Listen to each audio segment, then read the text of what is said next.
Hello everyone, this is doctor Alka. आज मैं आप लोगों के साथ एक नए विषय पर चर्चा करूंगी। आज हम बात करेंगे कि अगर आपकी डिलीवरी होनी है तो आपको कौन कौन सी चीज़ें अपने साथ हॉस्पिटल ज़रूर ले जानी चाहिए।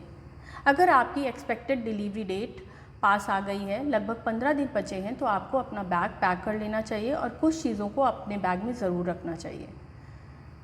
अगर आप ये सारी चीज़ें अपने साथ लेकर जाएंगे तो हॉस्पिटल में होने वाली परेशानी का सामना नहीं करना पड़ेगा।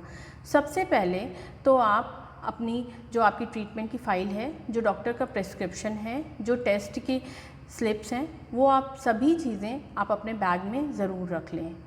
या अगर आपको किसी भी तरह की कोई बीमारी है, आप कोई दवाइयाँ खाते हैं, तो उसके प्रिस्क्रिप्शन को भी आप ज़रूर रखें, क्योंकि जब आप हॉस्पिटल में जाएंगे डिलीवरी के लिए तो डॉक्टर आपसे सबसे पहले आपकी ट्रीटमेंट की फ़ाइल, आपने कौन कौन से टेस्ट करवाए हैं, वो सारी चीज़ें आपसे मांगेंगे।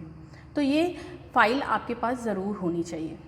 दूसरा चीज़, बहुत सारे हॉस्पिटल्स में ये भी है कि डिलीवरी के टाइम पर आईडी प्रूफ मांगते हैं। तो अगर आप इंडिया से बिलोंग करते हैं तो आप आधार कार्ड रख सकते हैं, और अगर आप दूसरी किसी कंट्री से बिलोंग करते हैं तो आप एक बार पता कर लें कि डिलीवरी के टाइम पर आपको आईडी प्रूफ की ज़रूरत होती है या नहीं। अगर ज़रूरत होती है तो आप अपनी कंट्री के अकॉर्डिंग अपना आईडी प्रूफ ज़रूर रखें। ये बात मैं आपसे इसलिए कह रही हूँ क्योंकि मेरे चैनल को इंडिया के अलावा और भी कंट्रीज़ के लोग देखते हैं, तो उनको ये बात पता होना चाहिए। थर्ड चीज़ जो आपको ध्यान रखनी है कि आप सैनिटरी पैड्स ज़रूर रखें, क्योंकि डिलीवरी के बाद आपके पीरियड्स स्टार्ट हो जाते हैं और आपको सैनिटरी पैड्स की ज़रूरत होती है। अगर आप चाहें तो आप डिस्पोजेबल पैंटीज़ भी रख सकते हैं, क्योंकि डिलीवरी के बाद हैवी पीरियड्स होते हैं जिसकी वजह से आपके कपड़े ख़राब हो सकते हैं। और जो डिस्पोजेबल पैंटीज़ होती हैं उसका फ़ायदा होता है कि आप उसको यूज़ करके फेंक सकते हैं।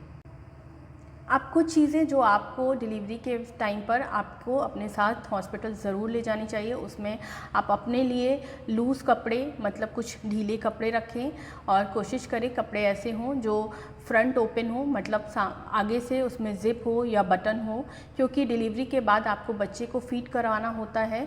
तो अगर आप फ्रंट ओपन कपड़े रखेंगे तो इससे आप ईज़िली बच्चे को फीड करवा पाएंगे।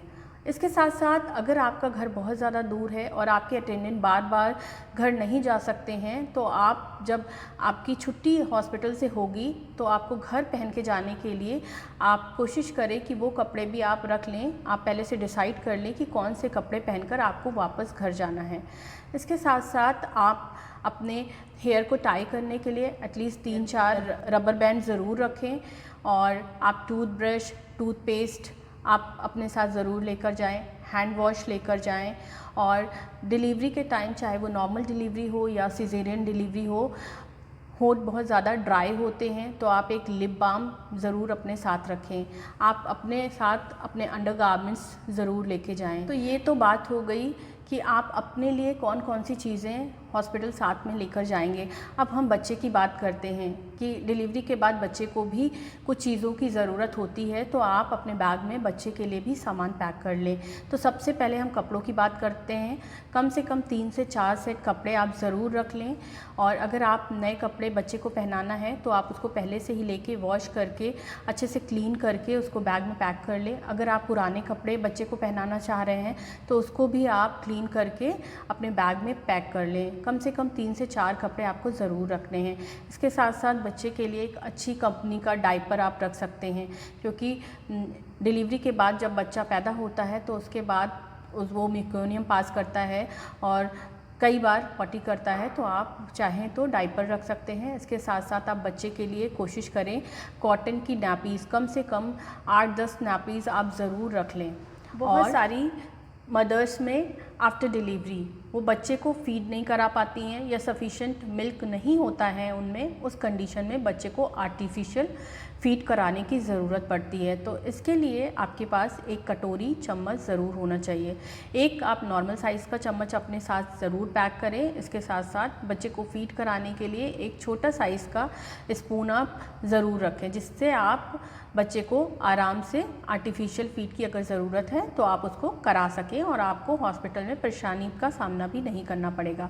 और साथ में आप अपने बच्चे को जब फीड कराते हैं तो आप उसके लिए कम कम से कम 2 बिब ज़रूर रखें, क्योंकि जब आप फीड कराते हैं तो बच्चे के नेक को कवर करता है, जिससे जो फीड होता है वो बच्चे की नेक तक नहीं पहुंचेगा और जिससे बच्चा इन्फेक्शन से बच सकता है। इसके साथ साथ जो आपके यूटेंसिल्स हैं उनको क्लीन करने के लिए आप लिक्विड सोप एक अपने साथ ज़रूर रखें, और इन चीज़ों को जब आप अपने साथ रखेंगे तो आप बहुत ही आसानी से आप अपने डिलीवरी के टाइम पर अपने काम को प्रॉपरली कर पाएंगे और आपको किसी भी तरह की परेशानी का सामना नहीं करना पड़ेगा। आई होप वीडियो आपको अच्छी लगी होगी। अगर वीडियो अच्छी लगी है तो वीडियो को लाइक ज़रूर करें और चैनल को सब्सक्राइब करें। Thank you so much.